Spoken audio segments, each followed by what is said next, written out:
지금 이 시기 관심을 기울여야 할 교통 이슈를 짚어드립니다. 한 주간의 교통 이슈.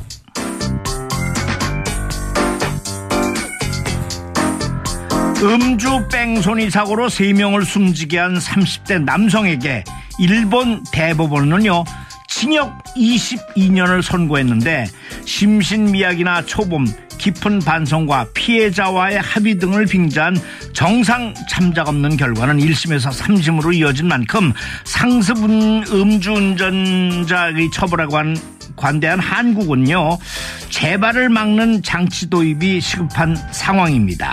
자세한 내용을 김경배 교통전문위원에게 들어보겠습니다. 안녕하세요. 네, 안녕하십니까. 자, 이 경찰이 3개월 전에 술을 마시면서 술을 마시면 시동이 안 걸리는 장치를 음주운전 차단 방안으로 내놓았는데, 야, 이게 현재 어떻게 진행되고 있어요? 네, 운전석 옆에 장착된 음주 측정기를 불어야만이 시동을 걸 수 있는 장치로요. 네. 미국 등 선진국에서는 좋은 반응을 나타낸 제도인데요. 혈중 알코올이 측정되지 않는다면 바로 시동이 걸리겠지만요. 농도가 0.047%인 때는요, 시동도 걸리지 않고 또 경고음까지 발생하게 됩니다. 그리고 차량에 부착된 카메라로 운전자 얼굴을 확인하는 이 경고장치는요, 입법 발의와 국회 입법조사처 도입과제로 선정이 됐습니다. 유명인들의 법을 다루는 판사까지도 상습 음주운전을 하는 현실이니 안전차단을 위한 필요 조치가 아닐까 싶은데요. 그렇습니다. 무력이 필요한 상황이 됐다고 할 수 있겠습니다. 물론 일찍이 도입한 미국 애리조나에서는요, 7년 동안 음주 교통사고 사망자 수가 절반으로 줄었다고 할 정도입니다. 네네. 그리고 1980년 첫 법안을 채택했던 미국 캘리포니아주는요, 지난 7월부터 시동 잠금 장치 설치가 의무화되는 개정안이 통과가 됐다고 하는데요. 아하.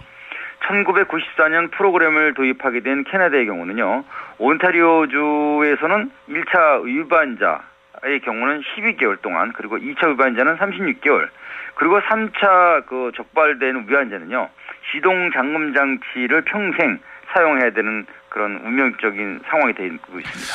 이번 국회 입법 발의는 한 번 단속된 음주운전자는 상습적인 요인도 커서 네, 미국과 캐나다, 유럽 등의 시행 이점을 살리자, 이런 거네요. 그렇습니다. 재범률이 증가하는 습관적 음주운전을 막기 위해서 지난 3월 28일 국회 행정안전위원회 소속 더불어민주당 김영호 의원께서 직접 나섰죠. 처벌 강화나 음주 단속만으로는 예방과 재범률을 낮추는 데 한계가 있기 때문에 도로교통법에 포함시키자는 일부 개정 법률안을 대표 발의한 적이 있습니다.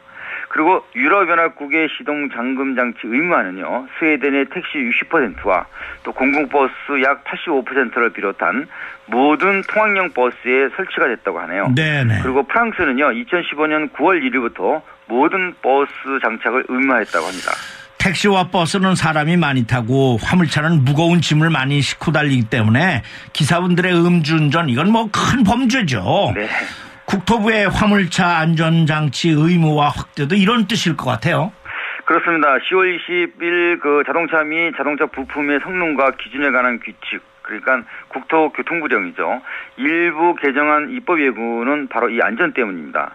그런데 이제 국토부는 승합차와 3.5톤 초과 화물차까지 안전 부가 장치를 장착하면 졸음 사고가 방지된다는 이런 희망을 갖게 됐습니다. 그래서 비상 자동 제동 장치와 또 차로 이탈 경보 장치는 이미 필수 보조 장치가 되고 말았습니다. 네, 그래도 사고는 계속 나는데 하여튼 빨리 법을 고쳐서라도 이렇게 해야 되겠죠. 네.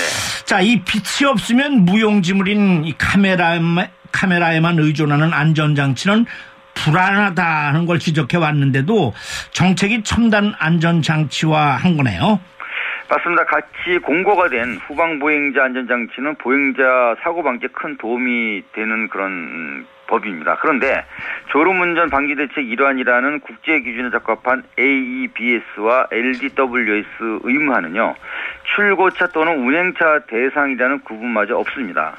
이는 비상자동 제정장치와 차로 이탈 경고장치가 해결책이라는 맹신이라고 볼 수밖에 없기 때문에 무리수가 더 클 수 있다는 얘기가 됩니다. 게다가 출고 때 달린 승용차 자동 제동 장치도요, 마네킹 실험에서 인식을 못하는 이런 제동 성능이 나타났기 때문에 운행차에 장착되는 제품 성능은 이와 또 다를 수 있고 이 역시 또 다른 기후 현상을 크게 유발시키는 쟁점이 될 수도 있겠습니다. 레이더로 감지해도 오판을 하는 경우가 있다는 얘기인데. 네, 그렇습니다. 한마디로 레이더 지원도 없이 조도에 민감한 카메라 렌즈 판단에 의존할 경우는요, 오판의 여지는 정말 문제로 확대될 소지가 크다는 얘기고요. 때문에 근시안적인 확대 의무화는 자칫 믿는 도끼에 발등짓길 가능성도 크다. 이런 점을 배제할 수 없다는 얘기가 되겠습니다. 어쨌든 말이죠. 네. 과학이 발전하고 기계가 이렇게 계속해서 발전해 나가지 않습니까? 네. 우리 인간들이 제대로 하면은 괜찮은데 자꾸 그렇지 않고 술을 마신다거나 속도를 낸다거나 규정을 위반한다거나 이런 것 때문에 이런 장치들이 계속 나오고 그러는 거죠. 그렇습니다. 어떤 법적으로라도 잘 안 되는 문제는 해결해야 되겠습니다. 예, 어디까지나 부가장치입니다. 네, 김경배 교통위원 수고 많이 하셨습니다. 고맙습니다. 네, 감사합니다.